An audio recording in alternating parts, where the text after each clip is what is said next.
Hello everyone, welcome to the channel. Let's talk about more on the implementation of a stack.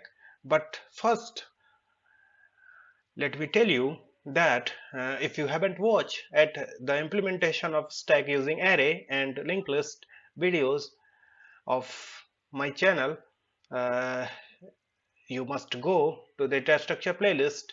I will put the link in the description of this video, and you must watch before watching this video. Okay, and do check the data structure playlist where I have implemented array data structure, linked list data structure, all the operations of linked list data structure, and stack implementation using array and the linked list. Okay, here I'm talking about implementation of a stack. Okay, implementation of a stack using array or linked list. What we should use during the implementation. Push and pop are two primary methods of a stack. By using push, we can insert an element. By using pop, elements can be removed from the stack till the time it gets empty. Okay, is empty. Here is empty function is empty is the stack characteristic, but is full was implemented because of size limitation of the array. Okay, but in the linked list we don't use is full, because is full is not really required in the linked list implementation of a stack. That's why I have put the question mark, and after the size I have also put the question mark. In the array implementation, simply it is quite simple. During the writing of code, uh, push pop top returns the top element of the stack, and we can access all the element using top function of the stack.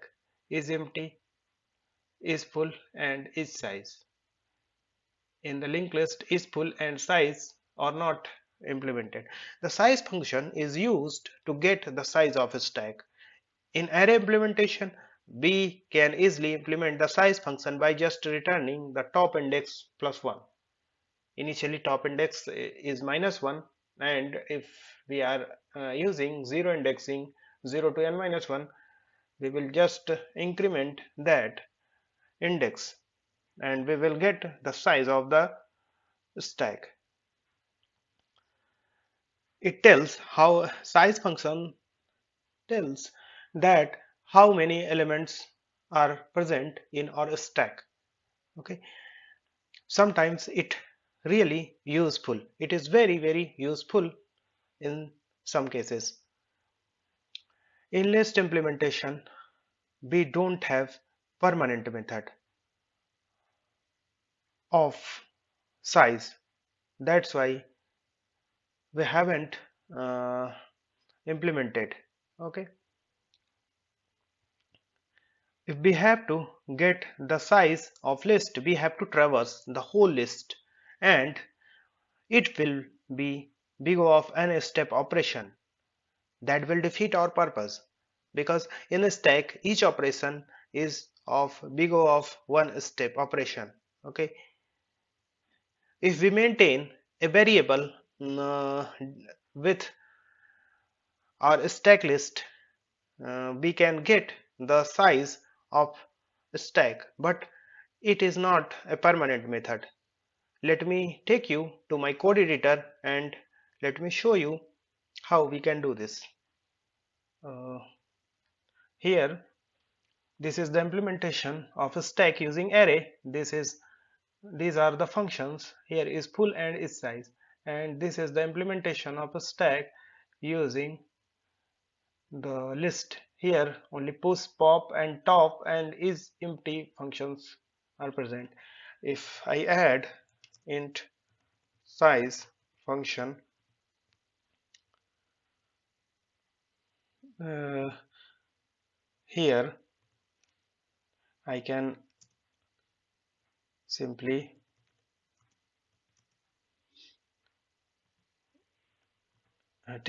I'm taking a variable count and initializing it -1, and I'm taking it with the start node, that is t.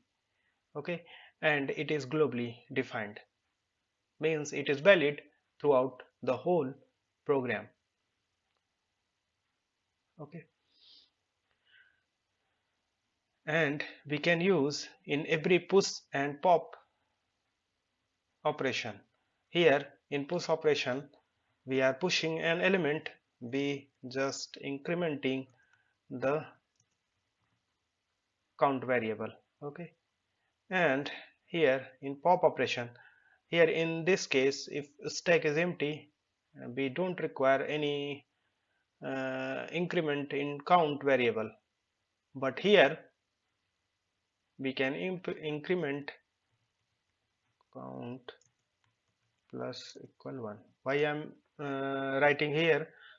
Because uh, if stack is empty we will return from here and we will return with value of -1, but if it is not so, the stack is not empty, it will pop an element from the stack and we have to decrement. I have to decrement the number of counts in the stack, and here in either case the count variable will be decremented. Okay, and we can write the function int size and return count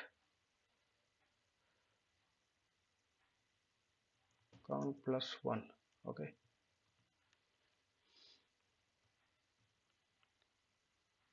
if I put here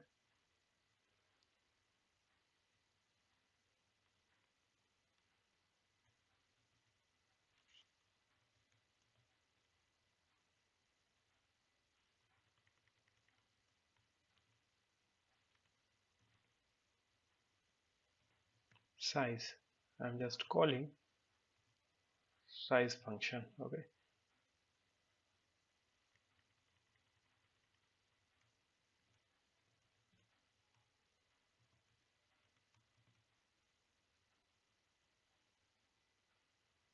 here before pushing some elements into the stack, I'm calling size function. It must return 0.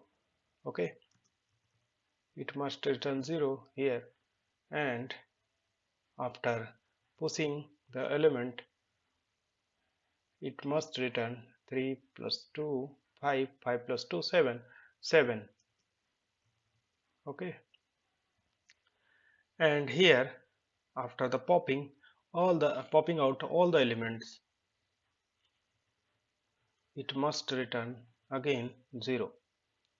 Okay, let's run the code and see what happens. Here when a stack is empty, uh, it returns is empty function returns once and we don't have any element, size is 0. After the pushing all the elements, is empty function returns 0, means our stack is not empty and we can get size 7. After the popping out all the elements we can get size of 0. So our size function works properly, but this is not a permanent function. Okay, in some cases we can have some issue with this variable. Okay, now I have done with size function. Now let's talk about isFull function in case of list. IsFull is not required here. An interesting question arises here. Can we add infinite elements into the stack if we are using linked list in the implementation of a stack? The answer is no. There is certain limit for anything. Okay. Memory or address space of a computer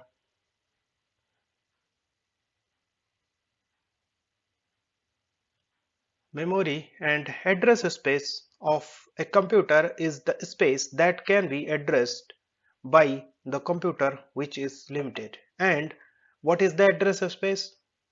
Address space is physical memory and disk space. What is physical memory? It is our RAM. Okay. We can use the disk space as virtual memory.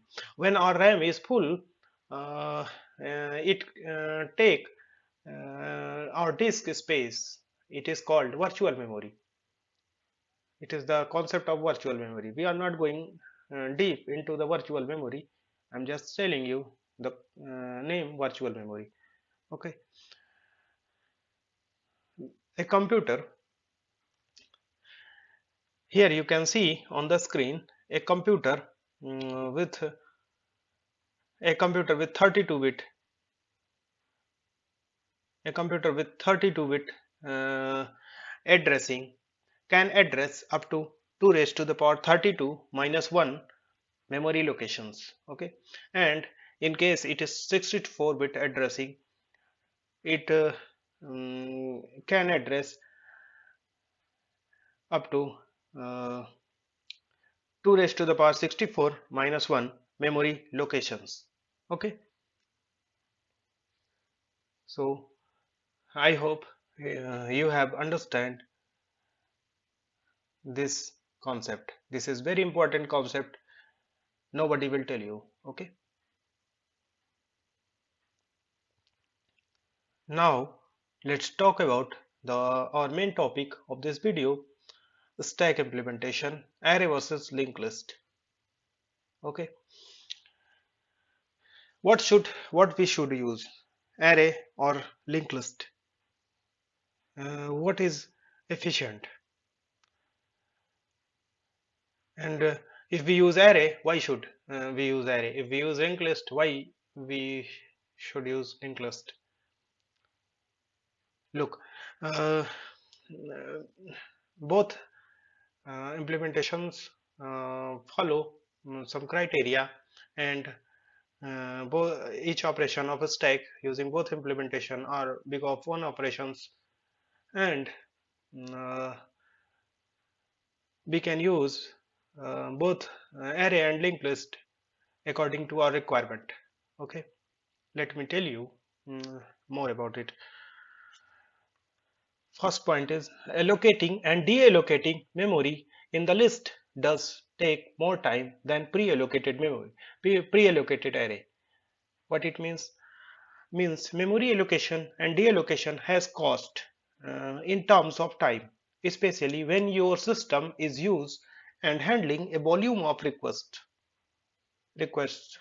While comparing the stack implementation using array versus linked list, it becomes important to consider this point carefully. Okay, in allocation and deallocation, it takes some time. Okay, for allocating memory we use malloc, and reallocating memory we use free function. And if we execute these functions also have some codes in background.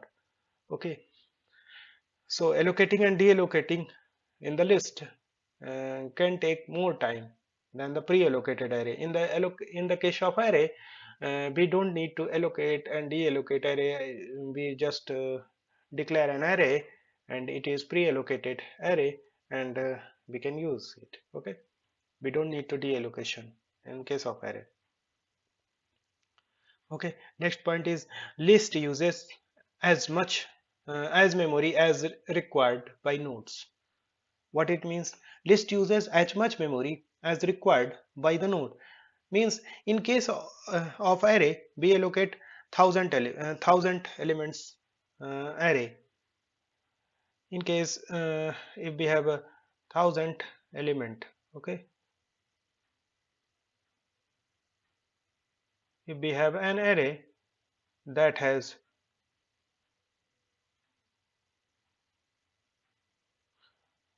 1000 elements, okay, uh, but the stack on an average are using only 50 locations, only 50 elements are in the stack, then 950 locations will remain vacant, means these space are wasted, okay. 950 locations, 950 locations are wasted in case if we are using only 50 locations, okay. In this case we can use list is good in this case. If we have to use only 50 locations, list will allocate only 50 50 location space, okay.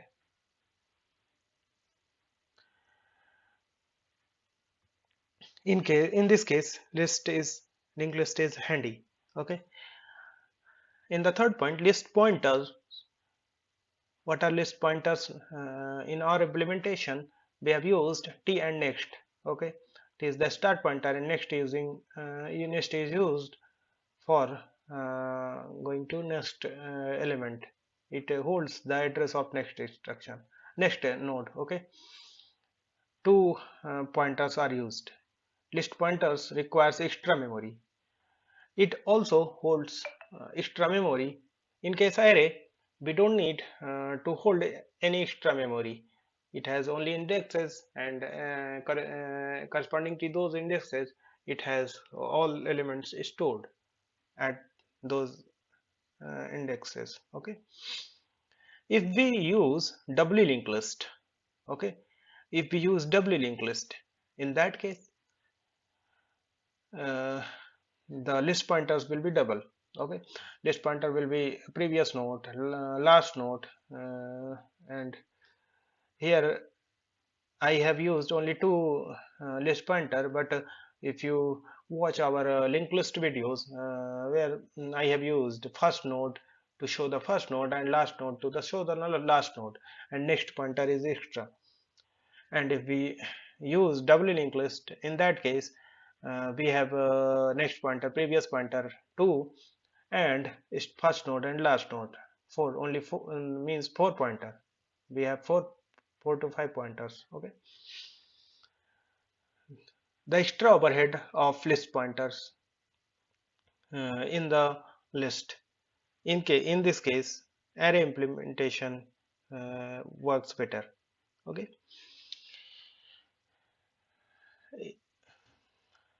In another point, array has an upper limit where the list is limited by dynamic allocation.